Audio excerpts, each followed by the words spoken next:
Hello viewers, আজকে আপনাদের জন্য একটি নতুন টপিক নিয়ে আসছি। তা হচ্ছে একটি ডিজিটাল মাল্টিমিটার। আপনারা দেখতে পাচ্ছেন এই মাল্টিমিটারটার কথাই বলছি। এই মাল্টিমিটারটার নাম হচ্ছে সানোয়া। এর মডেল নাম্বার হচ্ছে CD8000A। তো আপনাদেরকে দেখাবো কিভাবে এই মাল্টিমিটারগুলো ব্যবহার করতে হয়। তো দেখেন, এটার উপরে হলুদ 5টা বাটন রয়েছে। একটা বাটন হচ্ছে সিলেক্ট, আরেকটা রেঞ্জ, আরেকটা REL, আরেকটা হচ্ছে হোল্ড, আরেকটা হচ্ছে হার্টস পার্সেন্ট।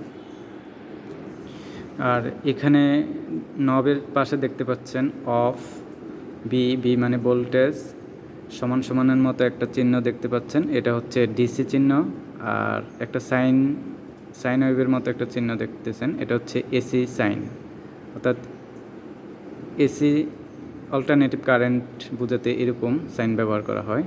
এর নিচে দেখতে পাচ্ছেন একটা ওহম, একটা ডায়োডের চিহ্ন, একটা বাজারের চিহ্ন, আর হচ্ছে একটা ক্যাপাসিটরের চিহ্ন।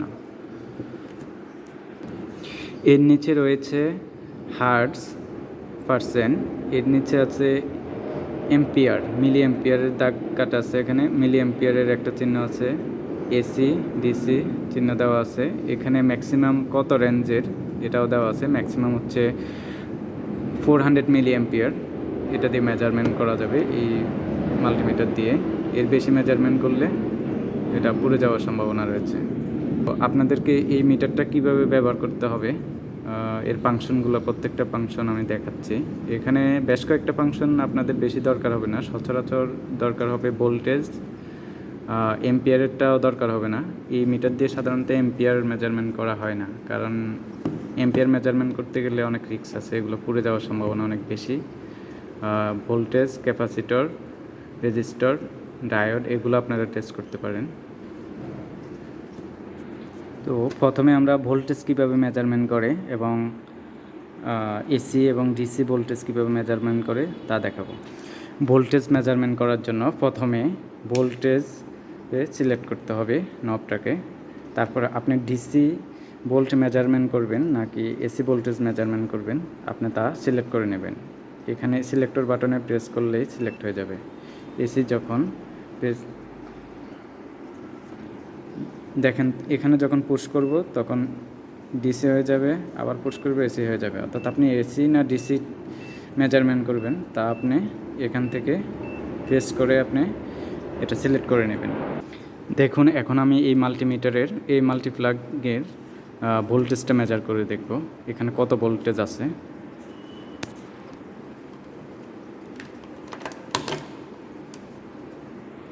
তো দেখেন, এখানে হচ্ছে এটা হচ্ছে 224, তো এখানে 222 ভোল্ট দেখাচ্ছে, 222 ভোল্ট এসি। তো এটা যেহেতু ডিসি না, সো আমি ডিসিতে সিলেক্ট করব না, এসিতে সিলেক্ট করব। তারপর আমি এখানে দুইটা পয়েন্ট মাথায় ধরলে দেখাবে এখানে কত ভোল্ট আছে। তো এখানে 222 ভোল্ট পয়েন্ট সামথিং আছে। তো এবার দেখুন ডিসি ভোল্টেজ কীভাবে মেজার করতে হয়। এটা হচ্ছে একটা 24 ভোল্টের ডিসি পাওয়ার সাপ্লাই। তো এটা পয়েনিক্স কোম্পানির। তো এখন দেখেন এটাতে কিভাবে 24 ভোল্টে মেজার করতে হয়। প্রথমে আমরা মাল্টিমিটার নেব, এটা ভোল্টেজে সিলেক্ট করা আছে। তো এখন এসি না ডিসি করব সেটা সিলেক্ট করব। তো আমাদের ডিসি মেজারমেন্ট করতে হবে, তাহলে ডিসি সিলেক্ট করব। দেন আমরা দুইটা পয়েন্টার, মাল্টিমিটারের দুইটা পয়েন্টার, একটা হচ্ছে নেগেটিভ একটা পজিটিভ। তো এখানে দেখেন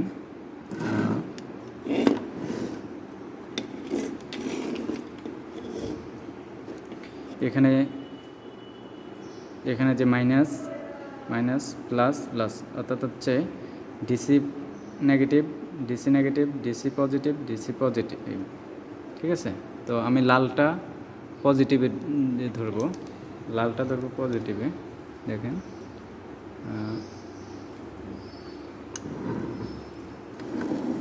ওকে, উপরের এই লালটা ধরতেছি পজিটিভে, 4 নম্বরের একটা পজিটিভ আর 1 নাম্বারটা নেগেটিভ।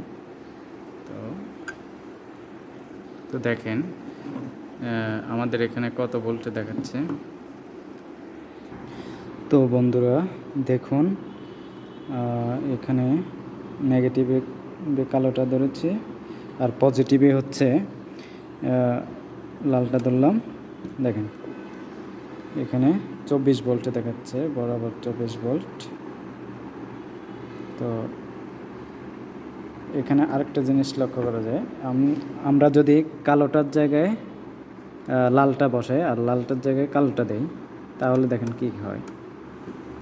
লালটা দিলাম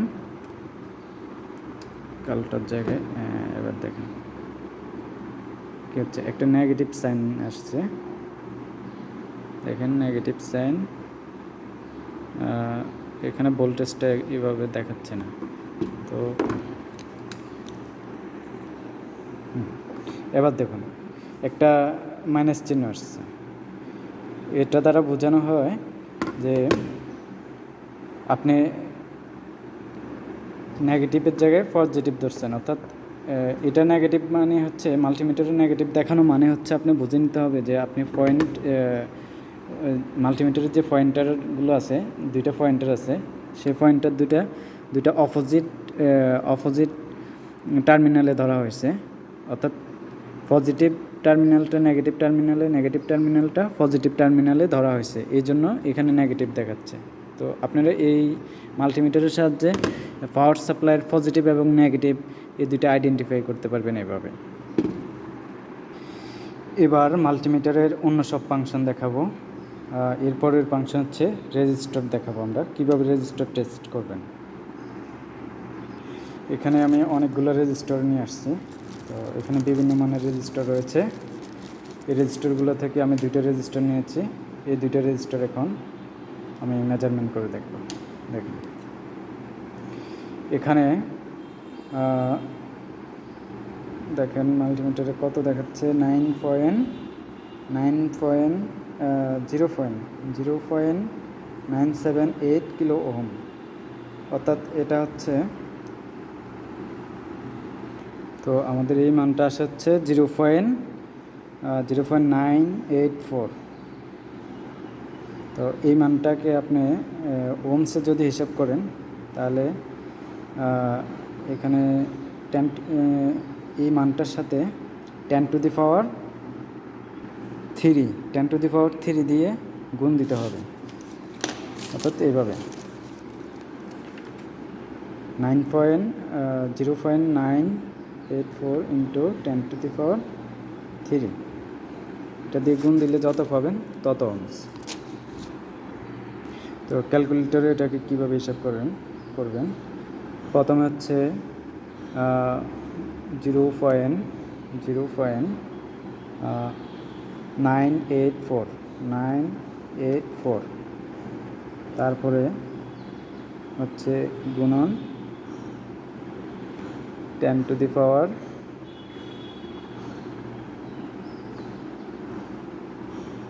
3 ইকুয়াল চিহ্ন দিবেন, চাপ দিবেন, তাহলে 984।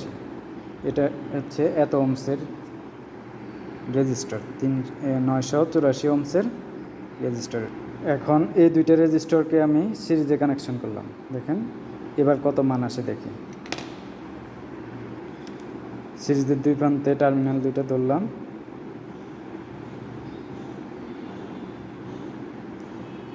দেখেন 1.961 কিলো ওহমস। তাহলে এটাকে ওহমসে নিতে হলে এটাকে 10 টু দি পাওয়ার 3 দিয়ে গুণ দিবেন, তাহলে ওহমসে চলে যাবে। তো মাল্টিমিটারের এরপরের ফাংশনটা হচ্ছে ডায়োড। তো আমার কাছে ডায়োড নাই, তো যার কারণে জাস্ট ডায়োড কীভাবে টেস্ট করবেন এটা শুধু সিলেক্ট কীভাবে করবেন এটা দেখাই দিই। যেমন এখানে চাপ দিবেন, তাহলে যে ডায়োডের চিহ্ন চলে আসছে। এখন যে কোনো ডায়োডের দুই প্রান্তে যদি ধরেন, মনে করেন এটা একটা ডায়োড, তো এটা যদি দুই প্রান্তে ধরেন তখন কি দেখাবে, এটার এগেইনস্টে একটা ভোল্টেজ দেখাবে। দেখেন এখানেও একটা ভোল্টেজ দেখাচ্ছে 0.59, এটা একটা ডায়োডের মতো কাজ করতেছে। সো বাস্তবে ডায়োডের দুই মাথায় যখন ধরবেন তখন একটা ভোল্টেজ দেখাবে।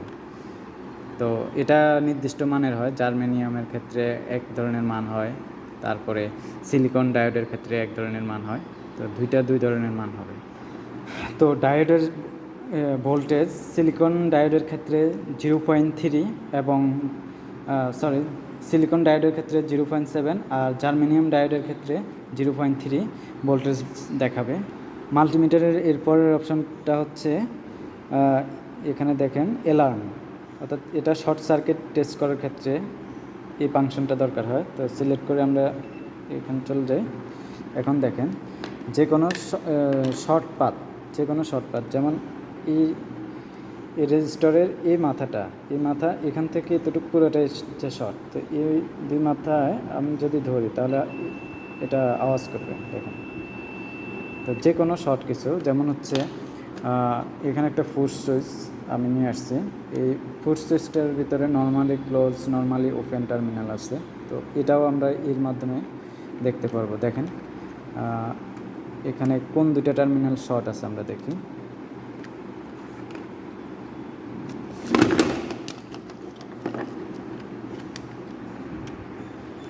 তো দেখেন প্রথমে এই দুইটা টার্মিনাল ধরে দেখেন এটা অ্যালার্ম দিচ্ছে, অর্থাৎ এটা হচ্ছে নর্মালি ক্লোজ, আর এটা হচ্ছে দেখেন এটা কোনো অ্যালার্ম দিচ্ছে না, তার মানে এটা হচ্ছে নর্মালি ওপেন। তো এভাবে শর্ট সার্কিট দিয়ে আমরা শর্ট সার্কিট টেস্টের মাধ্যমে আমরা যে কোনো ডিভাইসের নর্মালি ক্লোজ, নর্মালি ওপেন কন্ডিশনগুলো আমরা চেক করে দেখতে পারবো। তারপরে কোনো লাইনের কোনো লাইন পুড়ে গেছে কিনা বা ওপেন সার্কিট হয়ে গেছে কিনা, এগুলো আমরা এইভাবে এই ফাংশন দিয়ে আমরা টেস্ট করে দেখতে পারবো। তো এরপরের ফাংশনটা হচ্ছে ক্যাপাসিটরের। দেখেন ক্যাপাসিটর, তো আমরা এখানে সিলেক্ট করলে ক্যাপাসিটরে সিলেক্ট হয়ে যাবে। তো ক্যাপাসিটর টেস্টের জন্য আমি কিছু ক্যাপাসিটর নিয়ে এসেছি আপনাদের জন্য। এটা হচ্ছে 150 পিকোফ্যারাড।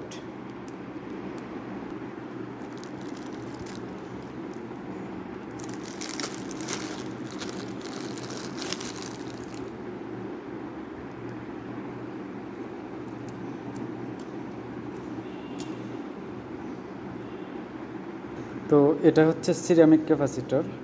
তো এগুলো ইলেকট্রনিক সার্কিটে ব্যবহার করা হয়, যেগুলো হচ্ছে মাদারবোর্ড, পিসিবি বোর্ডে ব্যবহার করা হয়। তাছাড়া আরও দুইটা ক্যাপাসিটর নিয়ে আসছি। এগুলো সাধারণত মোটরে ব্যবহার করা হয়, সিঙ্গেল ফেজ মোটরের। আরেকটা হচ্ছে এটা ক্যাপাসিটর, এটা মোটামুটি ভালো একটা ব্র্যান্ডের ক্যাপাসিটর, ফ্যাডোলা। এটার কোয়ালিটি অনেক ভালো। তো দেখি এগুলোর ক্যাপাসিটেন্স মেজারমেন্ট করি আমরা। তো ক্যাপাসিটর, এই ধরনের ক্যাপাসিটরগুলো যখন মেজারমেন্ট করবেন অবশ্যই খেয়াল রাখতে হবে যে কোনো ডিভাইস থেকে যখন আপনারা খুলে মেজারমেন্ট করবেন, যেমন এটা যদি কোনো মোটরের সাথে লাগানো থাকতো তাহলে এটা খোলার সাথে সাথে আমাকে খুব সাবধানতার সাথে খুলতে হতো। প্রথমত হচ্ছে খোলার সময় খেয়াল করতে হবে যাতে এই দুইটা টার্মিনালের সাথে হাত না লাগে, অর্থাৎ এখানে কিন্তু অনেক হাই ভোল্টেজ রিসিভ করে রাখে, যার কারণে যদি আপনার হাত এখানে লাগে তখন ওই ভোল্টেজ আপনাকে শর্ট করবে। তো এই জন্য হচ্ছে প্রথমে সাবধানতার সাথে এটা খুলবেন, অথবা হচ্ছে এটা মেশিনের সাথে লাগানো থাকা অবস্থায়, মোটরের সাথে লাগানো থাকা অবস্থায় এটাকে ডিসচার্জ করে নেবেন। ডিসচার্জ করার নিয়ম হচ্ছে এরকম একটা পাত নেবেন, ধাতব পাত, ওই পাতটা দিয়ে এভাবে শর্ট করে দেবেন। এভাবে শর্ট করে দিলে এটা ডিসচার্জ হয়ে যাবে। তো এটার গায়ে লেখা আছে 31.5 মাইক্রোফ্যারাড, টলারেন্স হচ্ছে 5%, ±5%। তো দেখি এটাতে কত আছে। আমরা সিলেক্ট করে রাখছি অলরেডি, জাস্ট ধরবো। দেখুন 31.46 মাইক্রোফ্যারাড। তো এবার ফেডোলারটা দেখি। দেখেন এটা হচ্ছে 60 মাইক্রোফ্যারাড, 60 মাইক্রোফ্যারাড। দেখি এটা কি অবস্থা।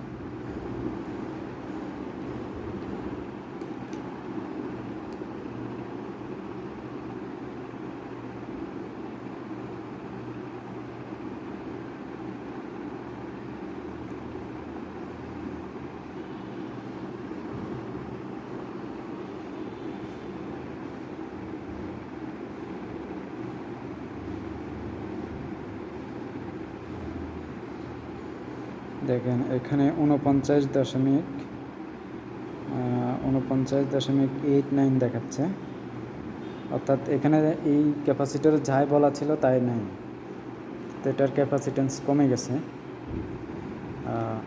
এরপরে আমরা সিরামিক ক্যাপাসিটরটা দেখি, এটা মেজারমেন্ট করে দেখি কত।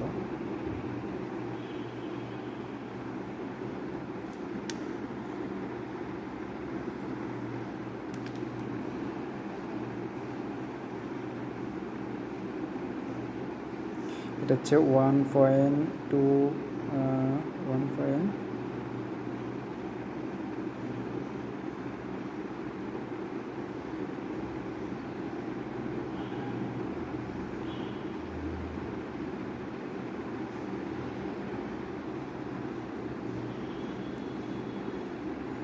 শুধু বাড়তেই আছে। দেখ এটা 2 সামথিং আর কি, 2 সামথিং ন্যানোফ্যারাড। তো এটা অনেক কম দেখাচ্ছে, দেখেন। অর্থাৎ এখানে যত ছিল ঠিক আছে, এটাকে ন্যানোফ্যারাড থেকে ফ্যারাডে যখন নেবেন তখন এটা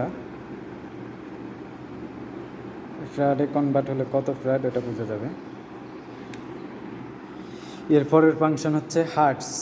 দেখেন হার্টস, তো হার্টস আমরা সিলেক্ট করব। জাস্ট দেখেন আমরা বাসাবাড়িতে যে বৈদ্যুতিক লাইনগুলো আছে, আমরা যে বিদ্যুৎ ব্যবহার করি, তো বাংলাদেশের বিদ্যুতের ফ্রিকোয়েন্সি হচ্ছে 50 হার্টস, সাধারণত 50 হার্টস হয়। তো আমরা দেখব আমাদের বাসাবাড়িতে আসলে কত হার্টসের বিদ্যুৎ আছে, কত ফ্রিকোয়েন্সি বিদ্যুৎ। তো আমি এখানে ধরি, এই 2 মাথায় ধরলেই বলে দেবে যে কত ফ্রিকোয়েন্সি। দেখেন এখানে 50 আছে, 50.54 অর্থাৎ 50 হার্টস। সুতরাং আমাদের লাইনে 50 হার্টস ফ্রিকোয়েন্সির কারেন্ট আমরা ব্যবহার করি। এরপরের ফাংশন হচ্ছে এম্পিয়ার। তো আমরা এই মাল্টিমিটারটা আমরা এম্পিয়ারের মেজারমেন্টের জন্য ব্যবহার করব না, এটা রেঞ্জ অনেক কম, মিলি এম্পিয়ার। দেখেন মিলি এম্পিয়ার ম্যাক্সিমাম হচ্ছে 400 মিলি এম্পিয়ার। অর্থাৎ এটা হচ্ছে ডিসি কোনো ছোটোখাটো সার্কিটের যদি আপনার এম্পিয়ার মেজারমেন্ট করা হয় তখন এটা দিয়ে মেজারমেন্ট করবেন। তো সাধারণত যে আমাদের এসি যে লাইনগুলো আছে, আমরা যে মোটর ব্যবহার করি, বড় বড় মোটর বা লাইট এগুলো ব্যবহার করি, এগুলোতে আপনারা সাধারণত এই মিটার দিয়ে এম্পিয়ার মেজারমেন্ট করবেন না, কারণ ওখানে এম্পিয়ার অনেক বেশি থাকার কারণে এই মাল্টিমিটারগুলো পুড়ে যেতে পারে। সো বেশি লোড, বড় লোডের ক্ষেত্রে মাল্টিমিটার এম্পিয়ার মেজারমেন্টের জন্য ব্যবহার করবেন না। আর এগুলো হচ্ছে ডিসি ছোটোখাটো কোনো ডিভাইসের এম্পিয়ার মেজারমেন্ট করার জন্য ব্যবহার করতে পারেন, এতে সমস্যা নেই। তো অবশ্যই আপনারা, আমি আশা করি এটা পারবেন। এটার একটু সিস্টেমটা আমি দেখাই দিই কীভাবে এম্পিয়ারটা মেজারমেন্ট করবেন। তো জাস্ট এটার সিস্টেমটা দেখাই দেবো, আমার কাছে এখন কোনো লোড নেই যে দেখানোর মতো। তো এম্পিয়ার কীভাবে মেজারমেন্ট করবেন এই মিটার দিয়ে, সেটা আমি একটু কলম দিয়ে এঁকে বুঝাই দিচ্ছি। তো ধরেন এটা হচ্ছে আপনার লোড, এই লোডটা 400 মিলি এম্পিয়ারের হতে হবে, অর্থাৎ আমার মাল্টিমিটারের রেঞ্জ হচ্ছে 400 মিলি এম্পিয়ার, 400 মিলি এম্পিয়ার। তো আমি 400 মিলি এম্পিয়ারের নিচের কোনো লোড অবশ্যই ব্যবহার করতে হবে। সো এটা 400 মিলি এম্পিয়ারের নিচে হতে হবে, অর্থাৎ 300, 200, 100 এরকম এত মিলি এম্পিয়ারের যদি হয় তাহলে আমরা এই সানোয়া মাল্টিমিটারটা ব্যবহার করতে পারবো। তো এটা ধরেন পজিটিভ লাইন, এটা নেগেটিভ। তো এটা হচ্ছে ভোল্টেজ সোর্স এবং এম্পিয়ার সোর্স, ধরে নিলাম এম্পিয়ার সোর্স বা ভোল্টেজ সোর্স। তো এখানে 2টা টার্মিনাল আছে, এটা পজিটিভ, এটা নেগেটিভ। তো নেগেটিভটা আপনি সরাসরি লাগিয়ে দেবেন, আর পজিটিভ টার্মিনালটাতে আপনার এই পজিটিভ টার্মিনালের এই দুইটা মাথাতে আপনি হচ্ছে মাল্টিমিটারটাকে ব্যবহার করবেন। মাল্টিমিটারের যে দুইটা পয়েন্টার, এটার একটা এখানে লাগিয়ে দেবেন। পজিটিভটা যে কোনো এক জায়গায় লাগাইলে হবে, তবে পজিটিভটা সবসময় এই মাথায় লাগাবেন, যেহেতু অথবা হচ্ছে পজিটিভ যে কোনো এক মাথায় লাগাইলে হবে, সমস্যা নেই। অর্থাৎ আপনি সিরিজে কানেকশন দেবেন, লোডের সিরিজে। যেমন এই তারটা এভাবে আসলো, এভাবে লোডে গেল, লোড থেকে বের হয়ে এভাবে মাল্টিমিটার হয়ে আবার সোর্সে ফিরে গেল, তো এভাবে। আবার আপনি চাইলে এখানে নিউট্রালের মাথায়ও লাগাইতে পারেন, তখন এইটা শর্ট করে দিবেন, এখানে লাগাবেন, সেক্ষেত্রে হচ্ছে এভাবে হবে। সোর্স এটা লাগিয়ে দিলেন পজিটিভ টার্মিনাল, আর এটা হচ্ছে নেগেটিভ টার্মিনাল। এখানে মাল্টিমিটারটার পয়েন্টটা ধরে দিবেন, মাল্টিমিটারের আরেকটা পয়েন্ট এই মাথায় লাগবে। তাহলে এভাবে যখন কানেকশন করবেন, তখন আপনার লোড কত এম্পিয়ার নিচ্ছে এটা মাল্টিমিটারে দেখাবে। তো ভিউয়ার্স, ভিডিওটা কেমন হলো অবশ্যই জানাবেন। আর আপনাদেরকে একটা কথা বলি, আমরা নতুন ভিডিও বানাচ্ছি আসলে, তো আমাদের খুব একটা মানে এক্সপার্ট না যে ভিডিও বানানোতে, তো কিছু ভুল ত্রুটি হয়তো হতে পারে। তাছাড়া আমাদের ভিডিও হয়তো অত একটা স্মার্ট না। তো আপনারা যদি সাপোর্ট দেন, তাহলে ভবিষ্যতে আমরা আরও ভালো ভিডিও নিয়ে আসার জন্য উৎসাহ পাবো। তো আপনারা অবশ্যই আমাদেরকে জানাবেন ভিডিওটা কেমন হলো, আর কী ধরনের ভিডিও নিয়ে আসবো অবশ্যই জানাবেন। তো সবাইকে ধন্যবাদ, সবাই ভালো থাকবেন। ওকে, আল্লাহ হাফেজ।